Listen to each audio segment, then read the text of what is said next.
स्वागत है आपका जीनियस साइंस रेगुलर क्लासेस के अंदर। दोस्तों, जैसा कि आपने थंबनेल देख लिया होगा, आज हम इस छोटे से वीडियो के अंदर आए हैं पशु परिसर परीक्षा 2026 और 27 को लेकर के बहुत बड़े एमसीक्यू अपन देखने वाले हैं पशुपालन से रिलेटेड। दोस्तों, जो लोग चैनल पे नए हैं वो सबसे पहले चैनल को सब्सक्राइब करना ना भूलें और बेल आइकन प्रेस जरूर करें ताकि इस प्रकार के इंपॉर्टेंट फाइलों को आपको घर बैठे आपको मोबाइल स्क्रीन पे आपको ऐसे स्टेटस आपको मिल सकते हैं। दोस्तों, नोटिफिकेशन मिल जाएगी हर एक अल्टरनेट वीडियो की, ताकि आप घर बैठे कहीं जाने की जरूरत नहीं है, कहीं लाइब्रेरी वगैरह ज्वाइन करने की जरूरत नहीं है। आपको घर बैठे आपको पूरा जो है हॉर्टिकल्चर और एनिमल हस्बेंड्री यानी कि पशुपालन का पूरा सिलेबस करवाया जाएगा। दोस्तों, यहाँ तक कि जो जेड की तैयारी कर रहे हैं, जो आईसीआर की तैयारी कर रहे हैं, ठीक है ना, उन भाई लोगों के लिए और एग्रीकल्चर सुपरवाइजर के लिए तो ये बहुत ही बेहतरीन वीडियो है। दोस्तों, तो बिना किसी देरी के शुरू करेंगे। अपन इस वीडियो के अंदर बात करेंगे पशु परीक्षा 2026 और 27 को टारगेट रखते हुए बहुत बड़े एमसीक्यू आपके सामने इस वीडियो के अंदर आए हैं। दोस्तों, ठीक है ना, और ऐसे क्वेश्चनों का मैं प्रैक्टिस सेट लेके आया हूं दोस्तों पहले को, जो बार बार एग्जाम के अंदर पूछे जा चुके हैं। अभी आपको बताएंगे कि कौन सा क्वेश्चन कब पूछा गया है। दोस्तों, तो बिल्कुल भी स्किप ना करें वीडियो को और वीडियो के अंत तक बने रहे दोस्तों, क्योंकि आप लोगों के लिए बहुत ही बेहतरीन वीडियो है। दोस्तों, ठीक है ना, तो बिना किसी देरी के शुरू करते हैं। सबसे पहला हमारे पास जो क्वेश्चन आता है वो ये है कि गोबर की जो खाद है। दोस्तों, गोबर की जो खाद है वो किस प्रकार की खाद है। हालांकि ये क्वेश्चन पूछा जा चुका है। देखिए, ये गोबर की खाद किस प्रकार की खाद है या गोबर की खाद क्या होती है, ये क्वेश्चन पूछा गया है जेट एग्जाम 2014 के अंदर, ठीक है ना। 2014 के अंदर ये क्वेश्चन पूछा गया है जो जेट का एग्जाम हुआ था। दोस्तों, तो याद कर लीजिएगा, बहुत ही इंपॉर्टेंट चीज सामने आ रही है आपके। मैं आपको बता देता हूं कि खाद कई प्रकार की होती है। एक खाद होती है दोस्तों वर्मी कंपोस्ट। एक खाद कौन सी होती है? वर्मी कंपोस्ट खाद होती है। अब ये वर्मी कंपोस्ट खाद जो होती है ये केचुए की सहायता से बनाई जाती है। दोस्तों, केचुए की सहायता से जो खाद बनाई जाती है वो वर्मी कंपोस्ट खाद होती है। वो भी खेत की मिट्टी के लिए बहुत ही बढ़िया होती है। दोस्तों, ठीक है ना, उसमें भी केचुए क्या करता है, केचुए क्या करते हैं, जो माइक्रोबेज है, जो सूक्ष्म जीव है, किसानों के मित्र कहलाते हैं। दोस्तों, क्यों कहलाते हैं? क्योंकि ये नाइट्रोजन को नाइट्रेट में बदल देते हैं, यानी कि खेत की मिट्टी को बहुत ज्यादा उपजाऊपन बनाते हैं। और आप लोगों के लिए एक और बहुत बड़ी चीज मैं बता देता हूँ दोस्तों, इस वीडियो के अंदर ध्यान से सुनिएगा कि जो हमारे अर्थ पे जो कीड़ों का जो समूह है, हालांकि सबसे बड़ा किंगडम जो है वो इंसेक्ट का पाया जाता है, यानी कि कीड़ों का सबसे बड़ा फाइलम है। अब भाई लोगों, ये कीड़े जो होते हैं इनको अपन माइक्रोबेस या अपघटक या सूक्ष्म जीव कह सकते हैं। ये अपघटक जो होते हैं वो खनिजीकरण का सबसे बड़ा महत्वपूर्ण रोल अदा करते हैं। खनिजीकरण, अब ये खनिजीकरण ये तो चीज है कि मिट्टी के अंदर ये नाइट्रोजन को नाइट्रेट में बदलते हैं, जो किसानों के लिए बहुत ही फायदेमंद होता है। तो वर्मी कंपोस्ट खाद भी एक बहुत ही अच्छी खाद है जिसको किसान अपने खेत के अंदर आसानी से बना सकता है, कोई दिक्कत नहीं है। दोस्तों, यहाँ पर क्वेश्चन ये है कि गोबर की जो खाद है वो किस प्रकार की खाद है। जेट 2014 में ये क्वेश्चन पूछा गया दोस्तों, तो मैं आपको बता देता हूँ ये एक प्रकार की सेक केंद्रित खाद होती है। दोस्तों, कैसी खाद है? सेक केंद्रित खाद होती है। इसके अंदर पोषक तत्वों की थोड़ी कमी होती है। पोषक तत्वों की कमी जैसे मान के चलो नाइट्रोजन की कमी है, ठीक है ना, फास्फोरस की कमी है, इसके अंदर नाइट्रोजन की कमी होती है, फास्फोरस की कमी होती है, सल्फर की कमी होती है। दोस्तों, तो इसमें पोषक तत्वों की मात्रा तो कम होती है, बट कार्बनिक जो मैटर होता है, जो कार्बनिक पदार्थ होते हैं, उनकी मात्रा सफिशिएंटली इसके अंदर पाई जाती है। तो इस प्रकार की जो खाद होती है अपन उसको गोबर की खाद कहते हैं। तो देख लीजिएगा, से केंद्रित कार्बनिक खाद कहलाती है और इसमें पोषक तत्वों की मात्रा बहुत ही कम पाई जाती है। दोस्तों, ठीक है ना। अगला क्वेश्चन हमारे पास वीडियो के अंदर है कि किस नस्ल की भैंस, मतलब ऐसी कौन सी नस्ल है भैंस की जिसके सींग जो है वो दराती के समान होते हैं। दराती के समान सींग कौन सी नस्ल की भैंस के आते हैं? तो याद कर लीजिएगा, ये भी क्वेश्चन जेट 2006 के अंदर पूछा गया है। तो एक नस्ल होती है सूरती नस्ल। दोस्तों, सूरती नस्ल जो है वो भैंस की नस्ल है जिसके सींग दराती के समान होते हैं। दराती जो होती है उस एंगल के अंदर उसके सींग बनते हैं। दोस्तों, हालांकि आप लोगों को मैं बता देता हूँ कि भैंस और ऐसे जो सींग वाले जो पशु होते हैं उनके अंदर जो छल्ले बनते हैं दोस्तों, जो प्रथम छल्ला बनता है वो 3 वर्ष की आयु में बनने लग जाता है। दोस्तों, ठीक है ना। विश्व की सबसे प्रसिद्ध लोकप्रिय ऊनी भेड़ की नस्ल कौन सी है? बहुत बड़ा एमसीक्यू है।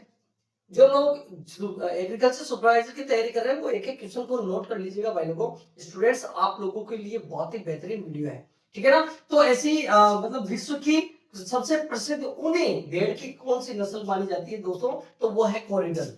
कोरिडल नस्ल जो है, हालांकि ये भेड़ की नस्ल है। एक और चोकला भेड़ यानी मोरेनो नस्ल भी बहुत बड़ी फेमस नस्ल है दोस्तों। लेकिन यहाँ पर ऊन की बात करें अपन, जो विश्व प्रसिद्ध है, तो वो है कोरिडल। कोरिडल जो है, इसमें ये कहा जाता है कि मेडिकल साइंस ये बताती है कि कोरिडल जो नस्ल है, जो वेटरनरी मेडिकल डिपार्टमेंट है, वो ये बताता है कि प्रति वर्ष 5 से 9 किलोग्राम ऊन प्राप्त की जा सकती है। ठीक है ना, कौन सी नस्ल से, कोरिडल नस्ल से। और इस कोरिडल नस्ल की सबसे बड़ी उपयोगिता और सबसे बड़ी एक और प्रॉपर्टी विशेषता मैं बता देता हूँ कि जो नर भेड़ होता है उसके अंदर सींग स्पष्ट रूप से क्लियर डेवलपमेंट होंगे, लेकिन जो मादा भेड़ होगी उसके अंदर सींग नहीं आएंगे। तो ये भी एक कहीं ना कहीं क्वेश्चन बन सकता है दोस्तों कि कौन सी नस्ल ऐसी है जिसकी ऊन भी विश्व प्रसिद्ध मानी जाती है और मतलब सींग विकसित होते हैं। तो नर के अंदर सींग आएंगे लेकिन मादा भेड़ के अंदर सींग नहीं आएंगे। बहुत बड़ा मतलब पॉइंट टू बी नोटेड इस क्वेश्चन को, ठीक कर लेना इस चीज को, ठीक है ना। नर में तो सींग आएंगे लेकिन मादा के अंदर दोस्तों सींग नहीं आएंगे। अगला क्वेश्चन वीडियो के अंदर अपने पास है कि कौन सी नस्ल भेड़ की ऐसी है, भेड़ की ऐसी कौन सी नस्ल है जो भारत का सरताज कहलाती है दोस्तों। एक बहुत बड़ा अपने आप में एक बहुत बड़ा महत्वपूर्ण क्वेश्चन सामने आया। भारत का सरताज कहलाने वाला भेड़ की नस्ल कौन सी है, यानी कि ऐसी कौन सी भेड़ की नस्ल है जो भारत का सरताज कहलाती है दोस्तों। नल्लोर। कौन सी नस्ल है, नल्लोर। नल्लोर एक ऐसी नस्ल है जो भारत का सरताज कहलाएगी। इसकी क्या विशेषता है, क्यों यह भारत का सरताज कहलाती है, वीडियो के अंदर क्लियर करने वाला हूं दोस्तों। भेड़ की एक उत्तम नस्ल मानी जाती है, उत्तम कोटि की नस्ल मानी जाती है। लेकिन भाई लोगों, आपको पता नहीं है, इस भेड़ की ऊंचाई अगर देखी जाए ना, कद काठी अगर देखी जाए तो बकरी के समान होती है। यानी भेड़ ना लंबे ऊंचे कद की भेड़ होती है और इससे ऊन प्राप्त नहीं होती है, इनसे रोम प्राप्त किए जाते हैं, फर प्राप्त किए जाते हैं। यानी कि ऊन की जगह क्या प्राप्त किए जाते हैं, बाल प्राप्त किए जाते हैं। इसलिए विश्व प्रसिद्ध नस्ल मानी जाती है और भारत का सरताज कहलाती है दोस्तों, ठीक है ना। अगला क्वेश्चन हमारे पास है कि दुधारू पशुओं के अंदर फैट की सर्वोत्तम मात्रा किसकी होती है। अब यहाँ पर आपको नोट करना बहुत इंपॉर्टेंट क्वेश्चन आ रहा है। दुधारू पशुओं के अंदर गाय, भैंस, बकरी अपन पढ़ते आए हैं दोस्तों। लेकिन अगर आपसे ये क्वेश्चन पूछा जाता है कि निम्नलिखित में से किस पशु के दूध में सर्वाधिक फैट पाया जाता है, सर्वाधिक वसा पाई जाती है दोस्तों, तो याद कर लेना भेड़ के दूध के अंदर। भेड़ का जो दूध होता है उसके अंदर फैट बहुत ज्यादा होगा, लगभग 7.9% मिलेगा आपको फैट। बहुत बड़ा एमसीक्यू बताने जा रहा हूं आपको। भेड़ के दूध के अंदर, हालांकि भेड़ का दूध इतना प्रोडक्शन में नहीं आता है कि हम उसका उपयोग मतलब बड़े रूप में कर सके, लेकिन सबसे ज्यादा वसा भेड़ के दूध में पाई जाती है। और गांव के अंदर तो यार आप लोगों को पता है, हड्डी अगर फ्रैक्चर हो जाती है तो भी अपन मालिश करते हैं, कौन किसके दूध की, भेड़ के दूध की, ठीक है ना। तो भेड़ के दूध में फैट की मात्रा कितनी होती है, 7.9 होती है। अब आप लोग कहोगे, आपका दिमाग भी चलेगा आगे, आप लोग कहोगे सर आपने भेड़ के लिए बताया, क्या आप बता सकते हैं कि गाय के दूध में फैट की मात्रा कितनी है, भैंस के दूध में फैट की मात्रा कितनी है, बकरी के दूध के अंदर फैट की मात्रा कितनी है। तो भाई लोगों बिल्कुल क्लियर करेंगे आपको। गाय की बात अगर आती है सामने, तो जो गाय का मिल्क जो होता है उसके अंदर आपको जो फैट मिलने वाला है वो लगभग 4.50% के आसपास आपको जो है फैट मिलेगा दोस्तों, ठीक है ना। जहां तक बात आती है गाय की, तो गाय के दूध के अंदर जो दुग्ध शर्करा है उसके अंदर फैट की मात्रा आपको मिलेगी 4.50% के आसपास। अगर हम भैंस की बात करें दोस्तों, भैंस की हम बात करें तो 7.3% यहाँ पर आपको भैंस के दूध में फैट मिलने वाला है दोस्तों, ठीक है ना। फैट भैंस के दूध के अंदर आपको कितना मिलेगा, 7.3% मिलेगा। और अगर आप बात करते हैं सर बकरी की, तो बकरी के अंदर भाई लोगों आपको फैट मिलेगा 4.25% के आसपास। तो देख लीजिएगा, जो मेल दुधारू पशु होते हैं दोस्तों, उनके अंदर ज्यादातर अपन बात करते हैं गाय, भैंस, बकरी और भेड़ की। तो सबसे ज्यादा भेड़ के दूध के अंदर फैट होता है। अब यहाँ पर क्वेश्चन को ध्यान से पढ़ना है आपको। अगर वो ये पूछता है, एग्जामिनर आपसे ये पूछता है कि निम्नलिखित में से किसके दूध में फैट की सबसे ज्यादा मात्रा पाई जाती है, तो भाई लोगों स्टूडेंट्स भेड़ के दूध के अंदर कितनी, 7.9%, ठीक है ना। लेकिन अगर आपको ये मिले कि वहां पर ऑप्शन भेड़ नहीं है, तो ध्यान कर लीजिएगा, भेड़ अगर ऑप्शन में नहीं आता है तो फिर भैंस का जो दूध है उसके अंदर फैट सबसे ज्यादा होगा 7.3%। उसके बाद में गाय और उसके बाद में ऑब्वियसली बकरी आएगी। बकरी का दूध बहुत इंपॉर्टेंट होता है। मैंने आपको बता दिया मारवाड़ी बकरी जो बहुत ही गहरे काले रंग की बकरी होती है उसका दूध है ना कोलेस्ट्रॉल को काटने वाला होता है। अरे यार आप लोगों को अगर कोलेस्ट्रॉल बढ़ा हुआ है आपका, क्योंकि देख लीजिए भाई लोगों आपको मेडिकल साइंस ये बताती है, हमें ये मेडिकल साइंस बताती है कि हमारे अंदर कोलेस्ट्रॉल जो बनता है वो दो तरह का बनता है, एचडीएल और एलडीएल। एचडीएल हमारे लिए बहुत खतरनाक होता है।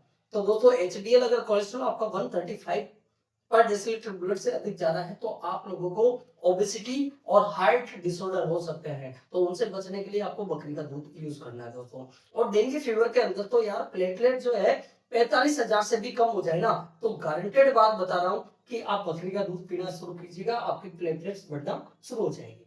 ठीक है ना। अगला क्वेश्चन हमारे पास वीडियो के अंदर है कि गाय की सबसे भारी भरकम शरीर वाली नस्ल कौन सी है। एक और बहुत मतलब बैक टू बैक ऐसे क्वेश्चन आ रहे हैं जो आपको आपका इंटरेस्ट बढ़ाएंगे वीडियो के अंदर कि यार अब इसका आंसर क्या होने वाला है। ठीक है ना। तो गाय की ऐसी कौन सी नस्ल है जो भारी भरकम शरीर वाली होती है दोस्तों। तो भारी भरकम शरीर वाली जो होती है वो एचएफ होती है दोस्तों, एचएफ होती है। हॉलिस्टीन गाय जो होती है वो बड़ी भारी भरकम शरीर वाली होती है और बहुत ज्यादा दूध का प्रोडक्शन होता है दोस्तों। यहाँ तक कि 35 से 40 लीटर मतलब जो है मिल्क का प्रोडक्शन ये कर सकती है, इससे भी ज्यादा कर सकती है क्योंकि ऑस्ट्रेलियन गायें हैं दोस्तों।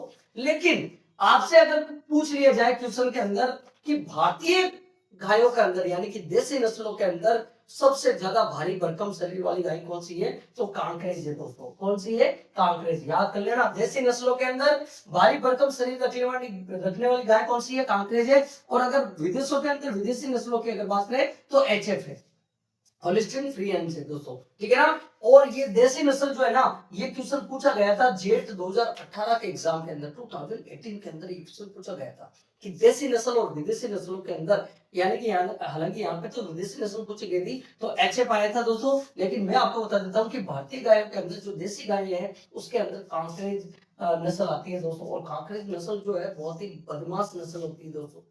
हर एक व्यक्ति पशुपालक जो है वो हर एक मतलब अनजान व्यक्ति इस गाय का दूध नहीं निकाल सकता दोस्तों। बड़ी खतरनाक गाय होती है दोस्तों। राष्ट्रीय डेयरी अनुसंधान संस्था यानी कि एनडीआरआई, नेशनल डेयरी रिसर्च मतलब जो है कहने का मतलब जो एक ऑर्गेनाइजेशन एक कमेटी है दोस्तों एनडीआरआई। ठीक है ना, राष्ट्रीय डेयरी अनुसंधान संस्था। ठीक है। तो ये कहाँ स्थापित है दोस्तों? तो करनाल। कहां पर स्थापित है दोस्तों? करनाल। ये क्वेश्चन भी जेट 2021 के अंदर पूछा गया क्वेश्चन है दोस्तों। किस पशु उत्पाद में प्रोटीन की मात्रा सर्वाधिक होती है? अब ये क्वेश्चन भी बहुत इंपॉर्टेंट चीज है सामने आपके आ रही है दोस्तों। प्रोटीन हमारे शरीर के अंदर घावों को भरने की एक दवा होती है दोस्तों।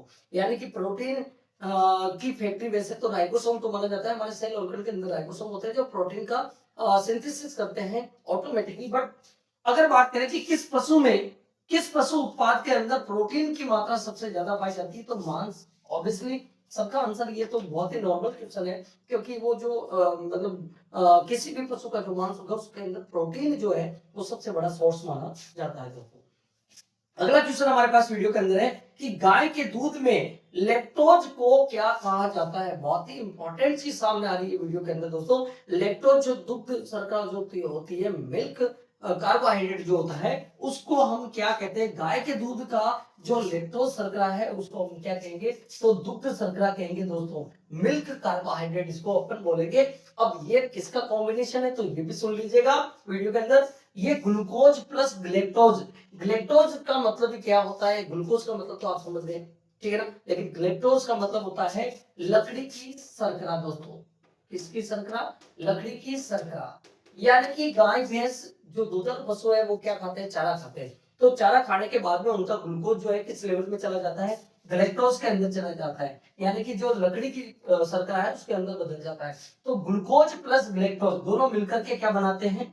दुग्ध शर्करा बनाते हैं दोस्तों, जिसको अपन लैक्टोज भी कह सकते हैं दोस्तों। पशु चिकित्सा में रोगाणुनाशक का उपयोग किस रूप में किया जा सकता है? या अगर पशु चिकित्सा के अंदर अपन रोगाणुनाशक के रूप में अगर उपयोग करना चाह रहे हैं तो किसका उपयोग करेंगे?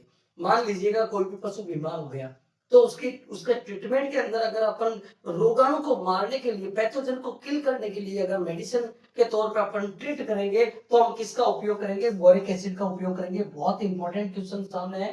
बोरिक एसिड का अपन उपयोग करेंगे पैथोजन को किल करने के लिए, रोगाणु को नाश करने के लिए। दोस्तों, पशुओं के किस रोग के अंदर अरंडी का तेल उपयोग किया जाता है? ये भी क्वेश्चन बहुत इंपॉर्टेंट चीज सामने आ रही है आपके, कि पशु का ऐसा कौन सा रोग है भाई लोगों, जो अपने पशुपालक हैं, जो अपने किसान भाई हैं, जो अपने पशु रखते हैं, वो भाई लोगों वो भी इस वीडियो को देख सकते हैं। उनके लिए भी बहुत ही बेहतरीन वीडियो है दोस्तों। तो जो पशुओं के किस रोग के अंदर अपन अरंडी का तेल यूज करते हैं, तो अरंडी का तेल अपन यूज करते हैं मतलब जो है रेंडिवर पेस्ट के अंदर, यानी कि अगर पशु को दस्त हो जाती है, पशु को अगर छेड़ा हो जाता है दोस्तों, चाहे वो बकरी हो, चाहे वो गाय हो, चाहे भैंस हो, किसी भी प्रकार का दूसरा पशु हो, अगर उसको दस्त हो जाते हैं तो उसके अंदर अपन किसका उपयोग करते हैं? मतलब जो अरंडी का तेल अपन यूज कर सकते हैं दोस्तों। इसके अलावा अगर पशु में ज्वर है, यानी कि पशु के अंदर बुखार आ रखा है, तो अपन एस्प्रिन दवा का उपयोग कर सकते हैं, क्लोनिन का उपयोग कर सकते हैं दोस्तों।